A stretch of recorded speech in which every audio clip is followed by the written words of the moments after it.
A few months back, a guy from my office mentioned he was apartment hunting. The timing was almost too perfect. The unit right next to mine and my girlfriend's had just become available.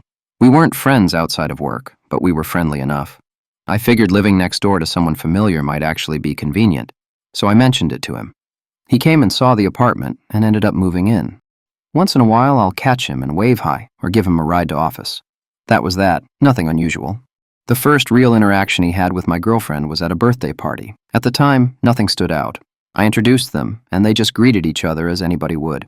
From what I saw, they barely interacted. It felt normal. But after that night, something changed. I came to know that they both had exchanged numbers. It wasn't anything obvious at first, just inside jokes that didn't include me. Texting that went from occasional to constant, a weird energy I couldn't put into words, but I felt it every time we were all in the same space. Whenever I tried bringing it up, my girlfriend shut it down immediately. So I dropped it. I convinced myself I was being paranoid, and for a while, everything seemed normal. Maybe it was all in my head. Then, last week, I had a short business trip scheduled. 3 days. I told her I'd be back over the weekend. What I didn't expect was the whole thing getting canceled after the first day. Client issues. Completely out of my control. I decided to come home early and surprise her, picked up her favorite takeout on the way, feeling stupidly hopeful. I got back around 8 that night. The apartment lights were low, quiet. Then I suddenly heard voices coming from the bedroom. Her voice, and a man's.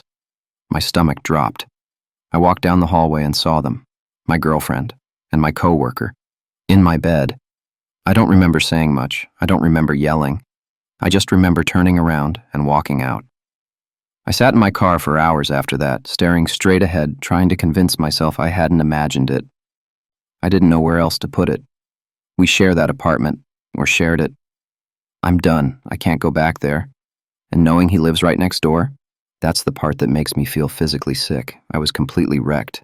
I went to a friend's house to stay there at night, and then she texted asking where I was and if we could talk. No apology, just panic and damage control. I didn't respond. Next day, I went back to the home while she was at work, packed my things, and left for good. I considered leaving a note, then realized she didn't deserve the closure. She tried calling, texted nonstop, downplayed everything, calling it a mistake. I blocked her everywhere. Then came work. A few days later, the coworker pulled me aside during lunch. I expected some kind of remorse. Instead, his first response was that he wasn't sorry, because he had feelings for her. I don't know how I stayed calm. I told him he could keep her, because they deserve each other. Then I told him HR would be involved. HR stepped in. He was moved to a different team. We no longer work together, though we still cross paths sometimes. It's uncomfortable every single time. Management is trying to transfer him to another location entirely. Until then, they're keeping distance between us. As for me, I signed a lease on a small studio apartment. Nothing fancy, but it's peaceful. And it's mine. Leaving that old place helped more than I thought it would.